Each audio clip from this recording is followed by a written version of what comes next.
everybody. It's at that point in time, and so thank you for joining. This is the November edition of the Law for Lunch, and we are very fortunate to have Rich Williams, who's the Division Director and a Deputy Attorney General on the civil side. Rich was part of the legal team that was responsible for handling the South Dakota versus Wayfair case and went to the U.S. Supreme Court, and hopefully will generate millions and millions of dollars so our state can sail into the fortuitous future.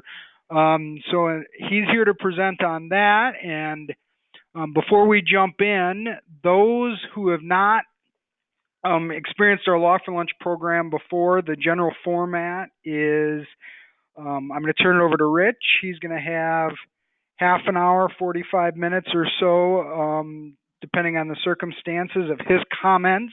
You should have a dashboard in which you can post questions. I can see those, and I will raise them for Rich. I think it's helpful if you ask them as you go. Otherwise, if you email me, I will try and ask him as well. And at the end, there will be an additional opportunity for questions. So, Rich, thank you very much, and you have the floor. Thanks for the introduction, Jason. As a public sector employee, I probably have to do my official disclaimer that these are not necessarily the opinions of the Attorney General or the Attorney General's office. With that, I'll jump right in. Just as a little bit of background on this case, I mean, we have to look at where we were at, basically sort of politically on this. And that is, I don't think it's any secret that retail stores, traditional retail stores, the brick and mortars, have been suffering lately. I mean, you even see that with right now Sears basically going out of business, and Sears has been a company in the 1800s, at least until at least the 1800s. So you kind of wonder what's going on there, and you kind of look around where we're at now. When internet sales, of course, are huge. You see, Cyber Monday now outpacing Black Friday in terms of sales, in terms of retail sales. So Main Street business is suffering the same problems that ordinary retail businesses suffer. And it's even probably more true for, Main Street businesses in smaller cities. And South Dakota is hit particularly hard in that regard. And so when those businesses are looking around, South Dakota Retailers Association, they're saying, what is going on with the Main Street businesses? They see this huge, balloon of online retail sales, and they're saying, well, what's going on? Well, there's a couple of problems there. One of them is that most of the internet sales are not having to collect and remit sales tax to South Dakota for sales to South Dakota residents. The other problem is when you have that, you originally have this problem where, okay, so right off the bat, the South Dakota retail sales are suffering because you immediately have approximately, for most places, about a 6.5% advantage if you're selling without having to collect and remit sales tax. You also have the problem of the rural areas where it's just easier to probably click. So those are compounding problems. Another thing, of course, along with that, if you're a South Dakota retailer, you've got a brick and mortar store in South Dakota on Main Street. You're paying employees, you're paying for the lights, you're paying your lease on that building. What's even more aggravating is to these retailers, of course, is when you come in, you let's say they have a shoe store and you're selling Nike shoes. And, Nike shoes are the same shoes you buy in the stores you may buy online, but you've got them on the shelf. So you may have a customer come in and try on enough Nike shoes until they decide what size fits them. And then, of course, they say, well, I'm not buying at your store. And they turn around and they purchase it from the internet because they get at least a 6.5% advantage on price. So then that effect is called showrooming. Basically, it's where the customers come into a local establishment and basically try on or size up the product and then turn around and buy them from the internet. The other consequence with that is not only do the local retailers lose that sale, South Dakota then is not actually receiving the sales tax for those purchases. The reason is not that the sales tax is not owed. That sales tax is owed. There's just a collection problem. Ordinarily, if you purchase an online product, you, the customer, are still responsible to pay that sales tax, but it's a use tax, and you have to then fill out the use tax forms and still pay the use tax to the state. However, the collection mechanism for that is is your own personal, I guess, your own personal regard of whether you want to pay that tax or not. There's no better collection mechanism. And so you're relying on those individuals to basically pay that sales tax themselves rather than having it collected through a retailer. Traditionally, poor reporting rates on that, somewhere around 2% or maybe under of actual sales tax collected from the individual rather than the retail establishment. The reason that South Dakota couldn't before South Dakota versus Wayfair, require the online retailers to collect and remit those taxes is a series of cases, starting with Bellis Hess in 1967, and following through until Quill versus North Dakota versus Quill in 1992. And the main issue with that is that the courts, starting with Bellis Hess, basically said, and I'll flip forward to that the Commerce Clause has a physical presence requirement. And what that means is that to have a physical presence, you basically either have a brick and mortar establishment in that state, or you have an employee or employees that work out of that state. And unless you had that, the state was unable for a constitutional matter to be able to collect or force you to collect or remit those sales taxes. And of course, that's been going on at least since 1967. And that was started out with the catalog mailers. And of course, the Commerce Clause says, it gives the Congress the power to regulate commerce among states. But that is the Express Commerce Clause. There's also what's called the Dormant or Negative Commerce Clause, which is not written, but it's a negative implication that the states cannot unduly burden interstate commerce. There are some people, including Justice Thomas, that don't believe that the Negative or Dormant Commerce Clause should really exist at all, but it does in our jurisprudence. So the slide that's up now basically shows the case development up to Quill. There's National Bellis Hess, which is a catalog mailing company. And of course, catalog mailing companies have been around at least since the 1800s. You have Sears and Roebuck. My relatives homesteaded out in Plainview, South Dakota, and they actually purchased a ready-to-build, a ready-made house from Sears and Roebuck back in the early 20s that was assembled out in their homestead. So catalog mailing, of course, has been around forever.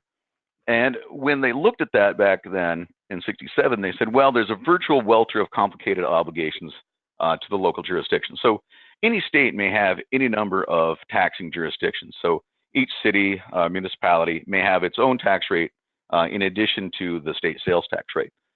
The court back in 1967, this is too complicated. It's going to be too complicated for a retailer that doesn't reside in that state or have a physical presence in that state to collect and remit sales tax potentially among the 50 states. Too complicated. They went on. We're not going to require this. Then in 77, a couple different cases came out. You've got Complete Auto, Transit versus Brady, and you kind of see an erosion of that thought, where they're saying, hey, look, the Commerce Clause is not there to relieve those engaged in interstate commerce from the fair burden of doing the cost of business. Then you have National Geographic in 77 from April. In that case, what they're talking about is, okay, so what is physical presence? And then this is kind of where physical presence is eroding.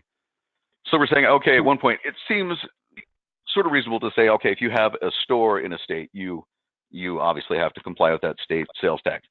But now they're saying, okay, if you have an employee in the state, you have to, collect and remit that state sales tax. But National Geographic even goes further and says that employee doesn't necessarily have to be connected to the purpose of the sale. So you may have an employee in, let's say, California, who is doing, let's say, accounting. And that accountant that happens to live in California could have easily lived anywhere. There's no reason this person lived in California. They just happened to.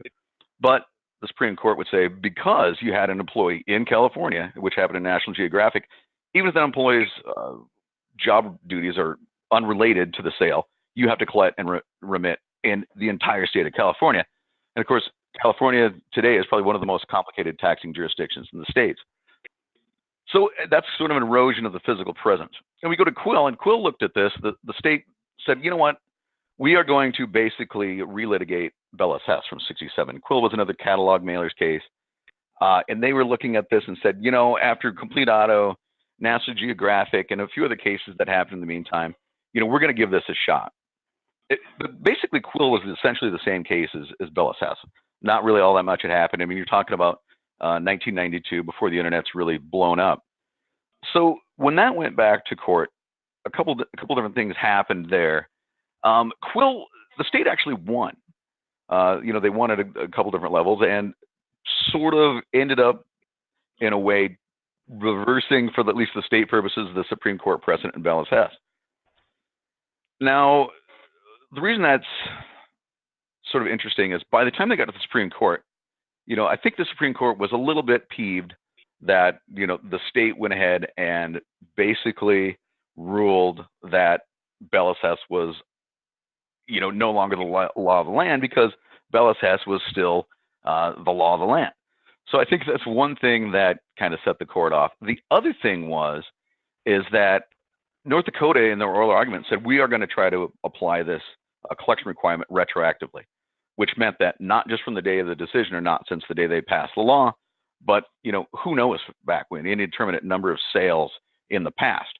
And for the company to do that would have been another burden. So we get past Quill, and obviously the Supreme Court says no, we're going to stick with this physical presence requirement. We're going to do away with the due process requirement for that, but we're sticking with physical presence, even though they recognize that this was probably artificial at its edges. And they said, but stare decisis. We've got National Bellis Hess. There's been reliance on that case. We don't want to change it now. And, Scalia even concurred in that case and said, look, basically stare decisis again. Just confirmed that, stare decisis was really why they were sticking with that case. Time passes, you move on here to the 2015 with Direct Marketing Association versus Brohl. That case didn't really have to do with Quill.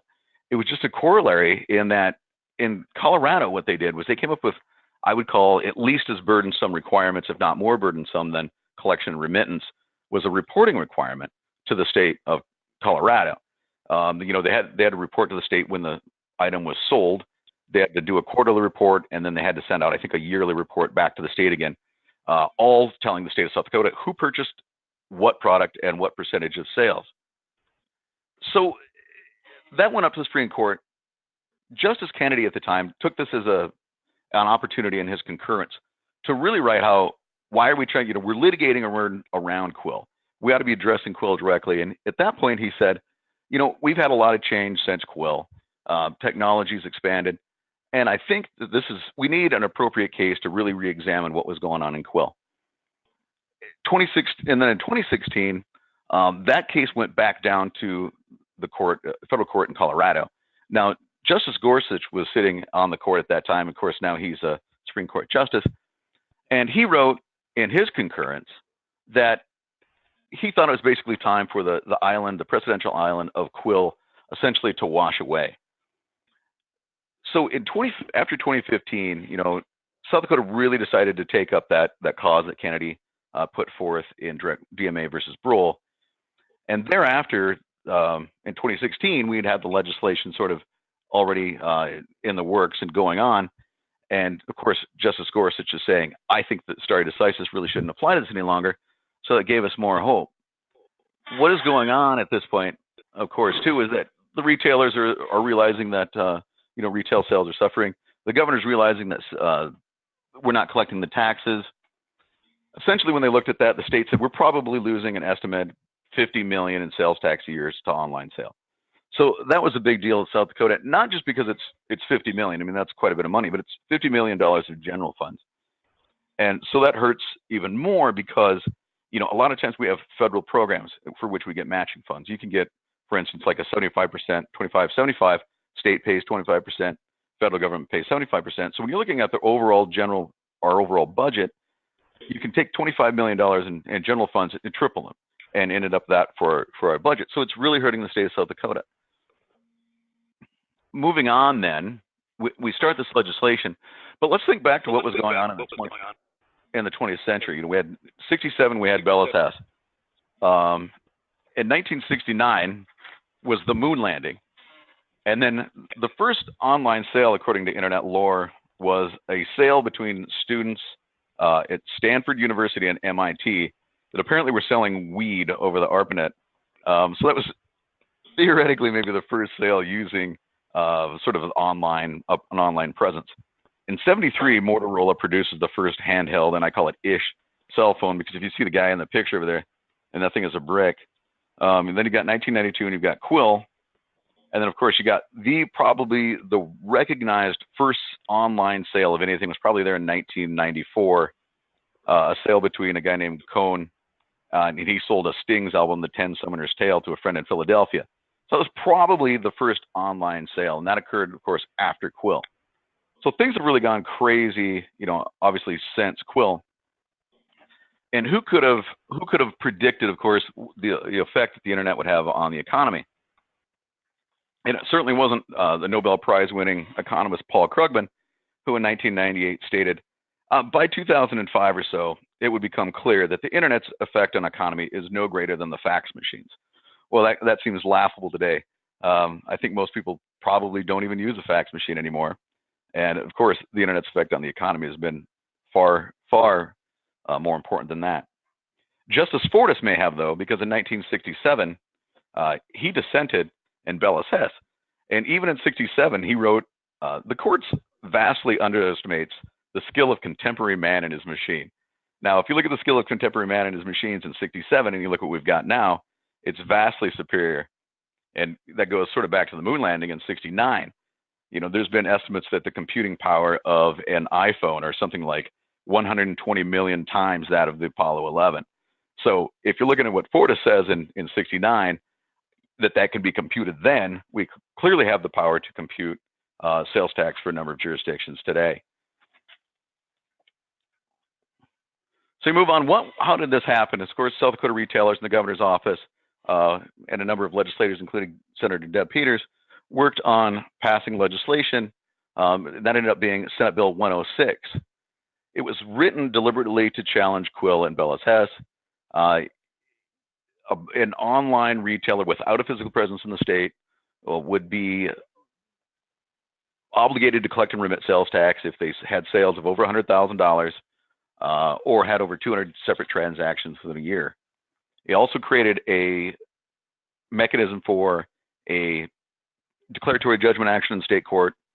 And when that was filed, it automatically enjoined the state of South Dakota from attempting to collect sales tax against out-of-state retailers. The reason we wanted to do that, of course, we wanted to avoid the retroactivity argument that plagued North Dakota and Quill. It also declared emergency so we could file prior to July 1. So then in April, we sued Wayfair, Overstock, Newegg, and Systemax. Now, Systemax got a hold of me, right after the filing and said, look, we would like to comply, and would you let us have a lawsuit? And we said, sure. We'll let you out of the lawsuit if you agree to comply with the collection remittance of sales tax. They agreed, and literally the next day, they were collecting and remitting sales tax in South Dakota. So this was filed in the state court. Their local counsel was Jeff Bretkavich. So it was, I graduated with Jeff, so it was interesting to see him come on. That was kind of fun. Then the defendants removed our case to federal district court, basically arguing this was a federal issue. At that time, we argued that it wasn't. We also briefed the removal and summary judgment at the same time to sort of expedite this. We wanted to keep this thing moving. In January 2017, the district court remanded back to state court. And because we'd already had the summary judgment briefed, we came to an agreement with the defendants to simply basically just relabel our briefing in motion and file that with the circuit court in front of state circuit court in front of Judge Barnett. We didn't really want to have to rebrief all that. We wanted to keep this thing moving. And in that we affirmatively recognized that Quill was still controlling, and that based on that controlling precedent, South Dakota had to lose, at least at the circuit court level. Of course, the circuit court granted the summary judgment in defendant's favor. We then appealed to the South Dakota Supreme Court.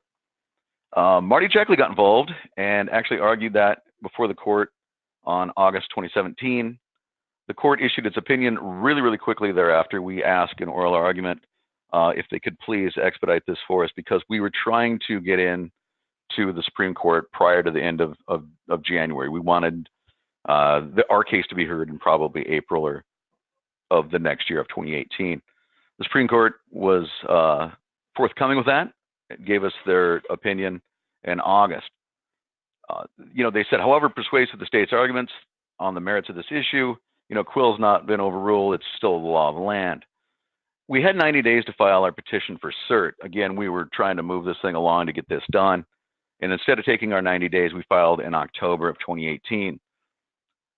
During this time, we were in contact with South Dakota retailers and the Retail Industry Leaders of America, RILA. And what they brought with them essentially was a law firm out of DC called Goldstein and Russell. And Eric Citron was with them. And they began, helping us construct and write these briefs. Because, it's a Supreme Court practice is really sort of limited to sort of a finite number of large firms in DC for the most part. And as part of this, so we had 90 days to file. We filed it as quickly as we could. 4 out of the 9 justices have to agree to hear the case. And so we were sitting around, we're thinking like, who are our 4 justices going to be? We thought, well, we have Kennedy from DMA versus Brule. We have Gorsuch, who's now on the court because Scalia passed away that February in 2016. And we know Gorsuch was also interested in seeing this case come to fruition. He was also, basically speaking out even in Brule against stare decisis, taking precedent and ruling this case. Scalia, as we recall, was actually in favor of stare decisis at the time. We believed we had Thomas because he just generally doesn't believe in the interstate commerce or the dormant commerce clause. The fourth justice was kind of an outlier. We really didn't have any idea, but we thought we had 3, figured we could get 4. So, we filed our petition, and these petitions are heard generally on Fridays.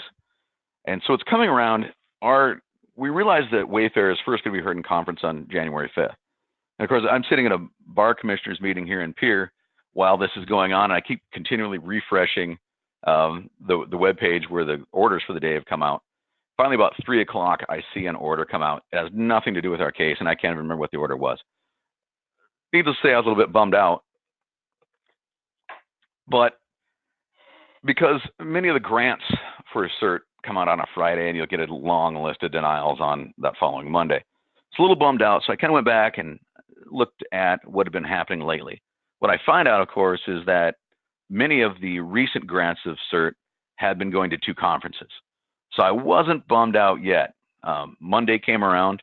I did not see it on the denied list, which was another good sign. It shows up on the conference again for January 12th. So, of course, I'm thinking, all right, this is a good sign. And in fact, January 12th, we were granted cert. Once that happens, well, let me back up a little bit. Talk about the amicus briefs at the cert stage. So we're filing, of course, the cert stage, you're not really looking at the merits of the case. The court's saying, why is this an issue of national importance? Why should the state win? Why are there splits in courts? Are there national interests that we need to be looking at? Was there a misapplication of Supreme Court precedent? So we're looking at all this, and one way to sort of support a national interest is to get a number of cases or a number of briefs in support of cert. And so if you look at all these, we had 15 on ours. Wayfair had 6, and it's not necessarily like, oh, they had more than the other. But I think if you look at some of these, we had Colorado and 34 other states, and that's getting pretty big. I think the Supreme Court looks at it when you're getting a majority of the states on board for your issue. But we also had a lot of other people, National Governors Association et al. Some of these with a lot of the et als. If you actually go to that brief and crack them open, there's going to be a lot of individuals signing on to that. So we had a lot of support at the cert stage. And in fact, as we just mentioned, that was granted. The Solicitor General also ended up, supporting us in this case. So the federal government has then spoken essentially and said, look, if it's important enough for the SG to be involved, then there is sort of a national interest. So that probably helped us along too. Our oral argument was then scheduled for April 17, 2018. And of course, with the SG on there, they asked for a divided argument, which basically meant that the SG was going to take up some of our time. And in this case, we were going to get 20 and they were going to get 10 minutes. So when we're looking at, let's go back to the amicus briefs here, looking at who was all going to help us out, I was talking to Rila on the phone, and one of the names mentioned was Arthur Laffer. And I thought, Arthur Laffer, he's an economist. I think, what have I heard this name before? And I was like, oh, the Laffer curve. And I got to think about that. It was like, okay, that was from Ferris Bueller's Day Off, where there's a scene with Ben Stein, and he's talking about the Laffer curve. And I thought, oh man, we're talking to so many people that we're like in 7 degrees of Kevin Bacon at this point. So it was that just sort of goes to show that how far out we were reaching to get, solid individuals on board.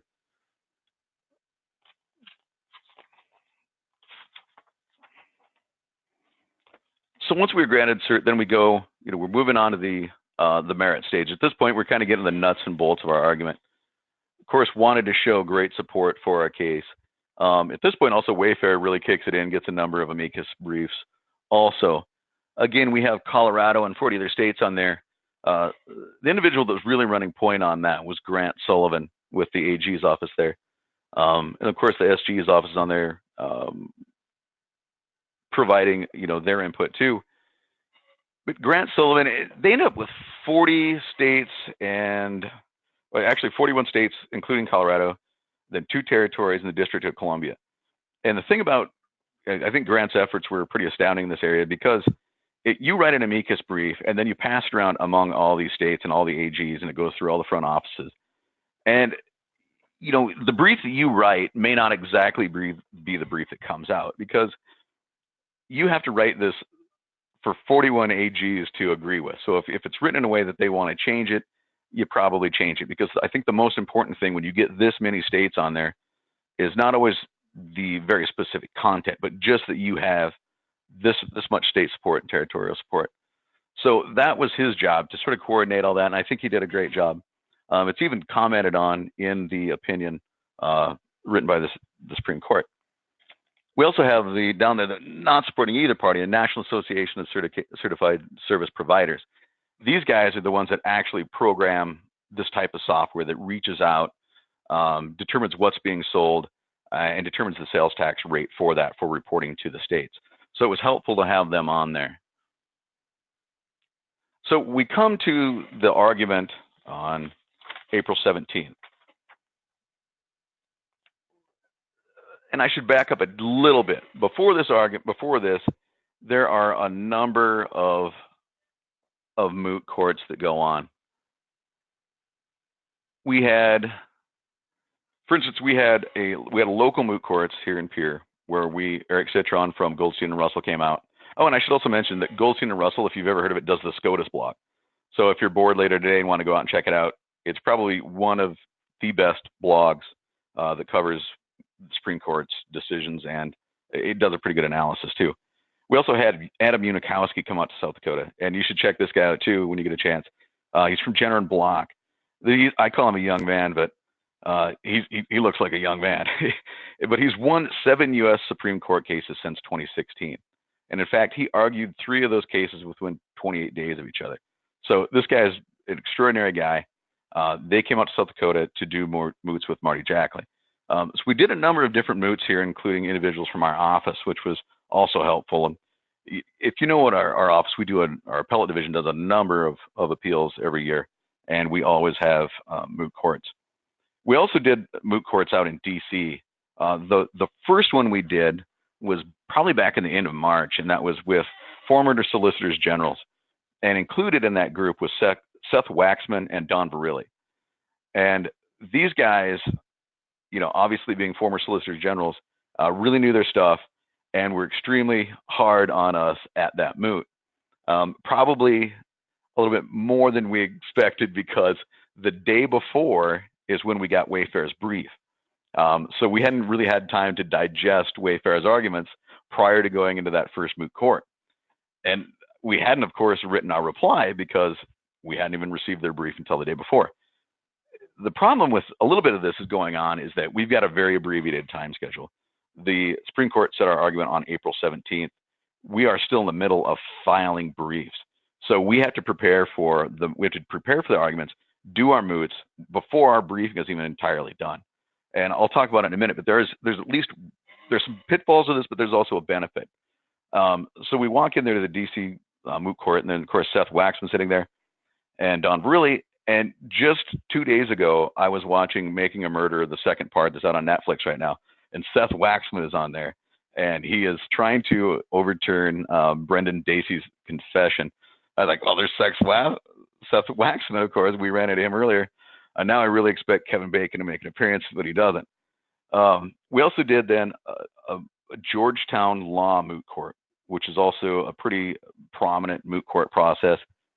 They brought in all of the students that wanted that could fit in the courtroom to hear that moot. And again, a pretty grueling moot court. Of course, all those students then signed confidentiality agreements. We did a third moot court with the National Association of Attorney Generals, with NAG. Again, a great panel. Grant Sullivan from Colorado that helped us with amicus was out there for that. So I called it, moot, rinse, and repeat. We did a ton of moots, tried to just hammer out every question that could possibly be thrown at Marty during oral arguments. So oral arguments were then on April 17th, 2018. And if you look at the picture that's on the screen, you see a line of individuals there sort of toward the middle of the building. And then you can just barely see some individuals off to the right there. There's really two lines when you go to the Supreme Court. That's the public line you see right in the middle. And then the individuals that are members of the United States Supreme Court bar can sort of line up there on the right. They'll go into, the bar members can go into a door under the steps off to the right of the columns. And so you can arrive a little later. The public just lines up out front, and they take as many people as can fit into the courtroom, and it's not that big. I have a slide at the end that I can show you. So bar members for our case were probably getting there, and I know there's a number of people from South Dakota that came out, a number of lawyers. They may be on this call. A lot of them, or a number of them, started lining up at 5 a.m. If you were there probably too much after 5:30, I don't think you were getting in. Now, the public, they probably had to get there earlier if they wanted a seat, but the public also gets to use line holders. So you can basically hire a hobo to literally pitch a tent and sit in line and ensure that you have a ticket to get into the Supreme Court arguments. We were lucky in that, Marty Jackley as arguing counsel, got 6 tickets, but basically that just covered our legal team. So we didn't really have any tickets to give out after that. I should also note that at arguing counsel table, arguing counsel gets 4 seats. And that is normally the case unless the SG gets involved. When the SG gets involved, the Solicitor General's office takes 2 of those seats. So for our argument, I was going to be sitting at the table until the Solicitor General's office got involved, and I was booted off the table for Malcolm and his assistant. Nonetheless, though, I still did get a feather off that table for my wall. So once we all get in the court, basically Marty Jackley just basically gets his introductory statements done when Justice Sotomayor basically just lights him up with questions about this. And her questions were more of, not really questions, but more of a statement to the other members of the court. And of course, not being involved in Supreme Court practice, I really didn't know sort of the dynamic of the types of questioning that you have. What I'm told is that these justices really don't talk to each other all that much outside of court. So a lot of their dialogue is happening during oral argument. So you may hear a question to counsel who's arguing, but that question is really and maybe directed across the bench to another justice at the other end. So you're sort of caught in the middle of a conversation between justices, and so you're going to try to ferret out, how to answer that, and if you're going to get pinned down, how you pivot away to make your point again.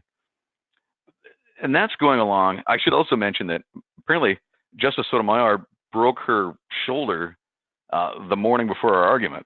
So I don't know if she was in a particularly good mood during the Wayfair argument anyway. So Marty did his argument. He did 15 minutes. He reserved 5 for rebuttal. And then the Solicitor General came in and gave their argument. It was a little strange because the Solicitor General's argument was a tad different from ours. We were basically arguing the complete auto 4-part test to allow, the states to require collection and remittance of tax. Solicitor General went a different way. They were basically arguing, Pike versus Bruce Church, essentially saying as long as it's non-discriminatory and it's not unreasonably burdensome, you can do whatever you want. So, Marty got up in rebuttal and kind of had to harmonize those two and said, look, we're going to go with complete auto, but for the dormant commerce clause analysis, if we get rid of the physical presence, we still have Pike versus Bruce Church if the court should feel like this is too burdensome on these retailers. Of course, there was an argument of complexity by Wayfair and Crew, saying, there was only 6,000 taxing jurisdictions in Quill. Now we have 10 to 12,000 separate taxing jurisdictions. It's too complex. The welter of complications, of course, that they put forth in Bellis Hess. We had, of course, our amicus briefs, and we had one of the software retailers there. And they pointed out, look, Supreme Court, this software is advanced so much that you might have a state like New York where sales tax only applies to sales over $100, and they don't apply on the sales tax holiday days. We can figure all that out. And how do we do that? Well, look, any retailer that's going to do an online store basically has to put all of their products out there. They have to price them. They already have to know what they weigh, and they already have to know where they're going to be shipped if you're going to sell them. So basically, they're already cataloging all the products. So all they do is they already take the already cataloged products from the retailer's webpage, and they apply essentially the sales tax rate for any of the various states, and apply a tax holiday, and apply any exemptions for, let's say, only close $100 and more. And they do all this, and they provide that report to the retailer. That report then gets sent out to the state for, with the remission of that sales tax. So yeah, I mean, if you look at Fortis back in '67, you're looking at man and his machines.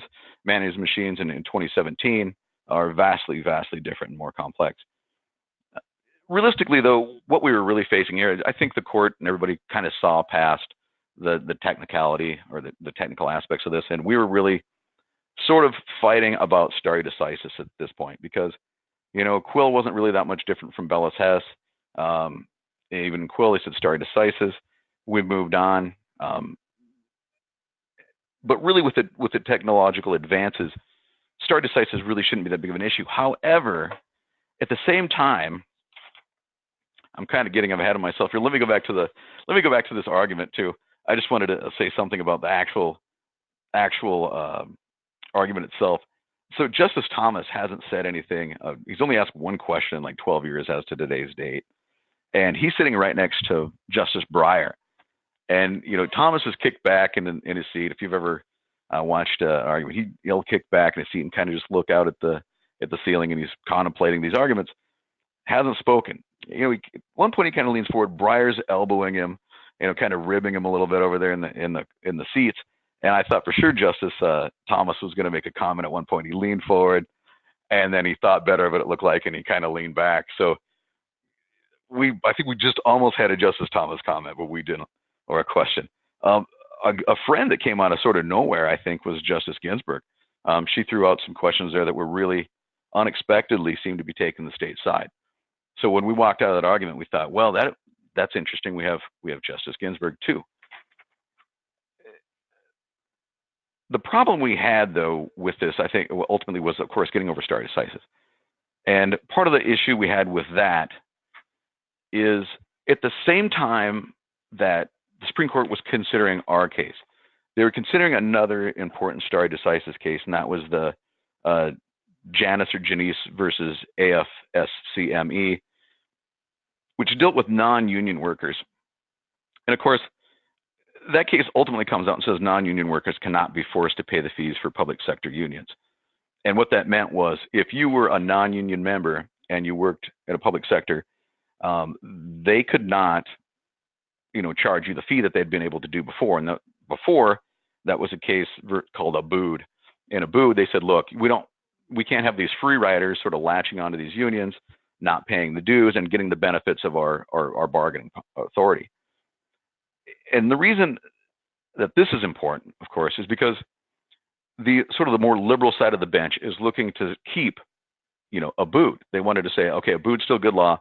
They wanted to support the unions, and they wanted to be able to do that through requiring non-union members to pay those fees.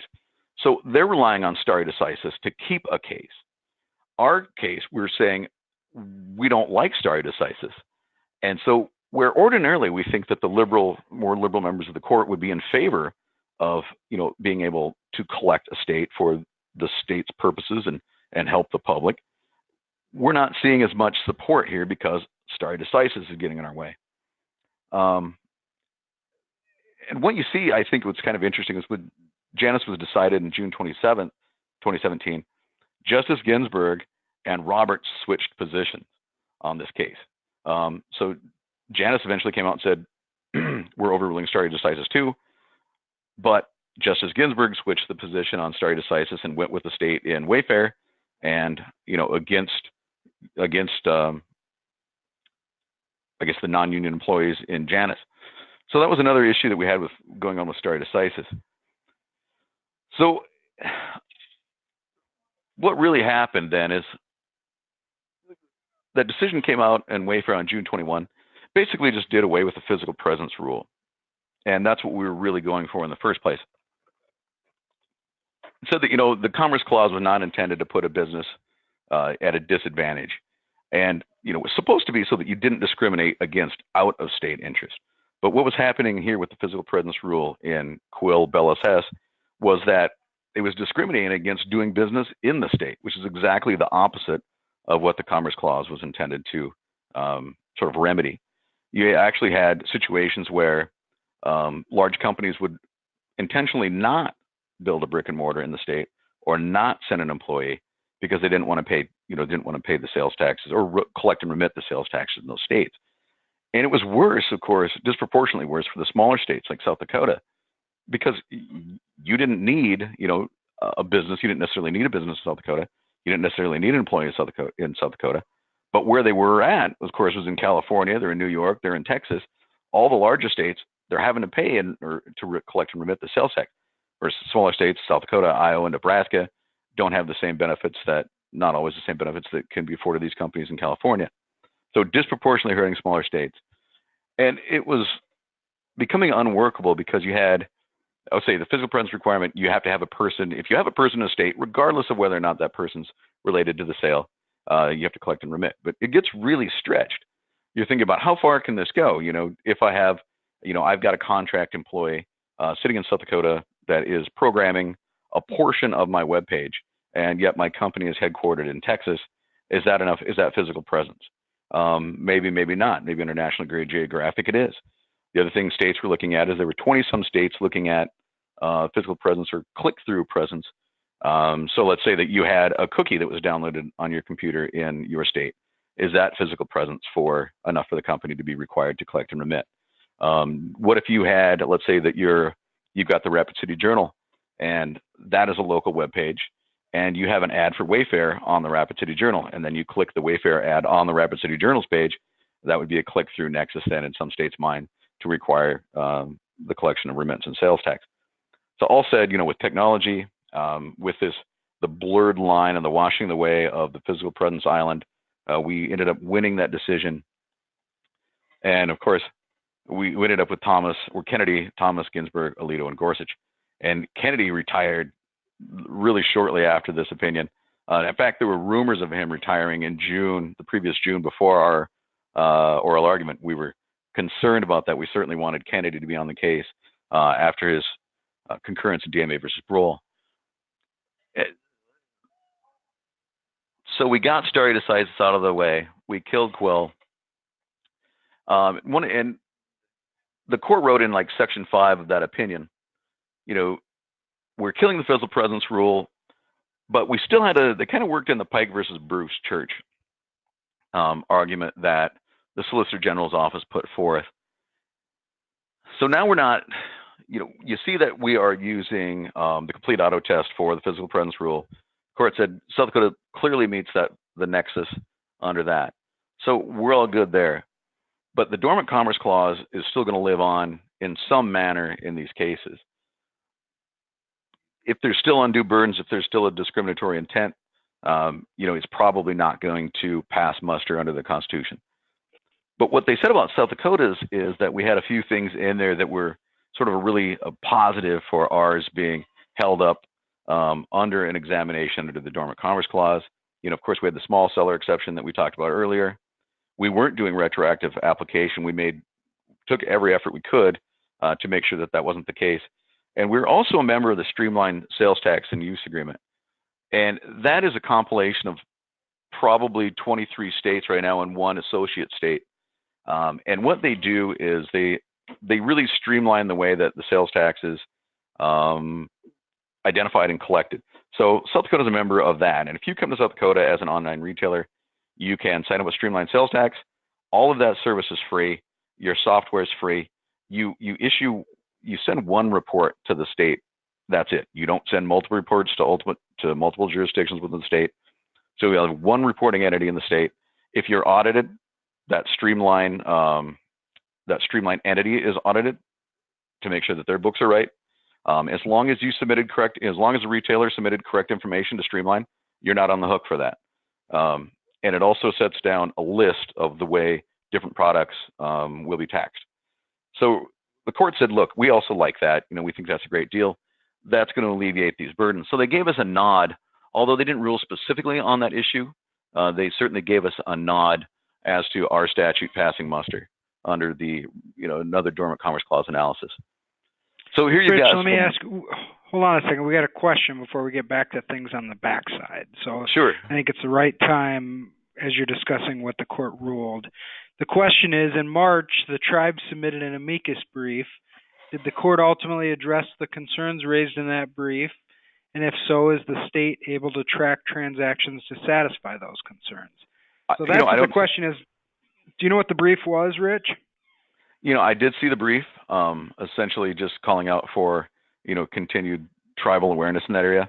The Supreme Court's decision does not address that specifically. Okay.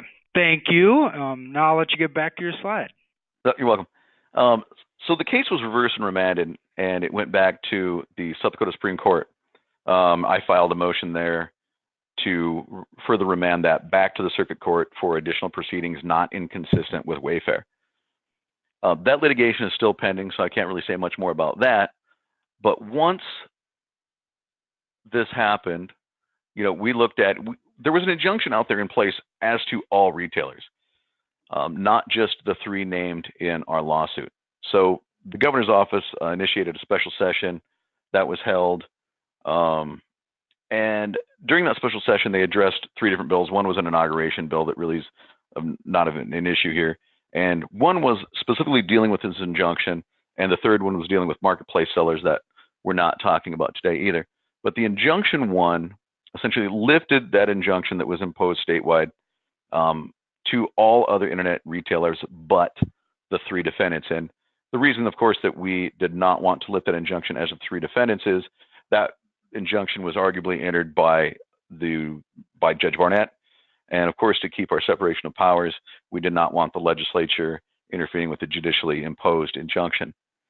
So basically then that allows or requires all other retailers aside from Newegg, Overstock, and Wayfair to begin implementing Senate Bill 106 on November 1. So they're going to have to start, tracking the sales and collecting the sales tax on those sales, and then remitting them to South Dakota on that schedule.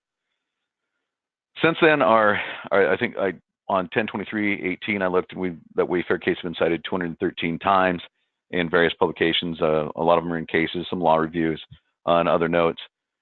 So where are we at now? I mean, of course, there's always the potential for additional congressional action because the Commerce Clause itself gives Congress that authority. So at any time, I suppose Congress can pass a bill doing whatever they want with this. And I think that there are individuals that would want or that are asking or that may ask Congress to require states to join Streamline. Who knows how that's going to go? We'll have to see. I mean, Congress is Congress. At the end of the day, I should say one more thing. Back to stare decisis.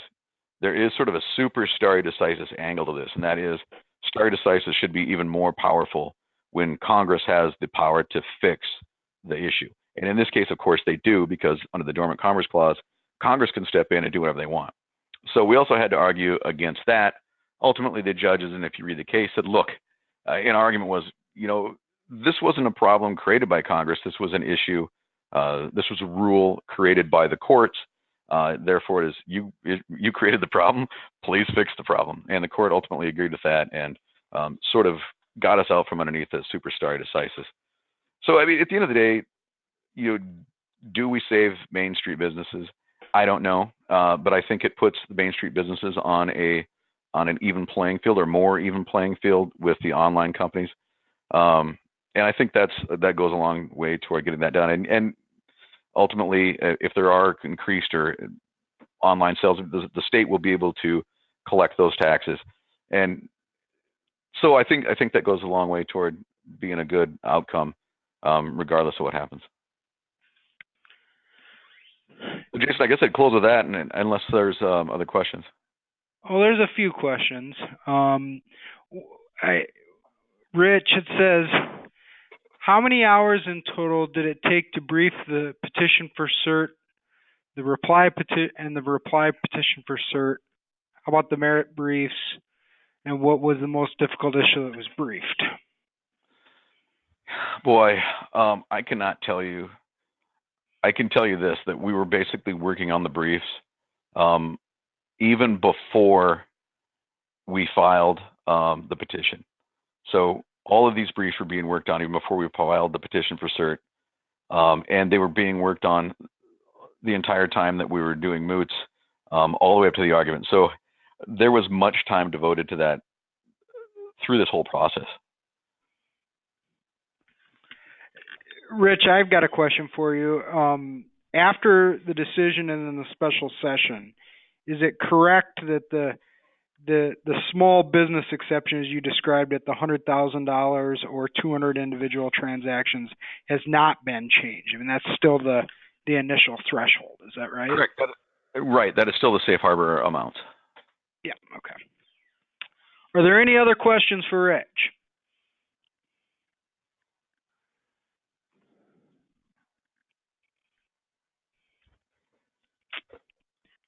Going once. I should check my email here. Make sure they're not there instead.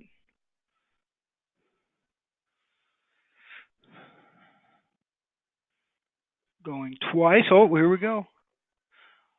Under due process, does South Dakota need that small business exception?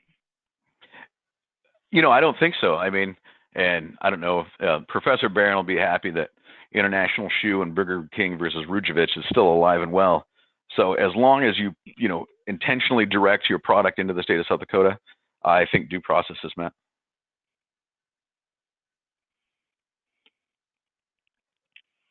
Any other questions? Hold on a second here.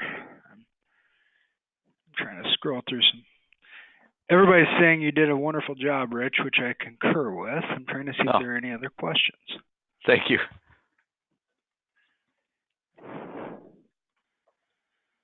Well, I'm not seeing any. I want to thank everybody for joining the October, not November, as I said earlier at Law for Lunch. The fall has gotten away from me enough. I couldn't even remember what month we were in. But in any event, unlike me, Rich is on his game. So thank you very much, Rich, for both today and what you've done with the Attorney General's office. Everybody, have a wonderful day. If you have any additional questions, I'm sure you can reach out to Rich directly as indicated on the slide, or shoot an email to me or Nicole, and we will make sure it gets to him. Yep. Thanks for having me today, Jason. Thank you, Rich. Thank you, everybody. Have a wonderful day. That's all. Bye.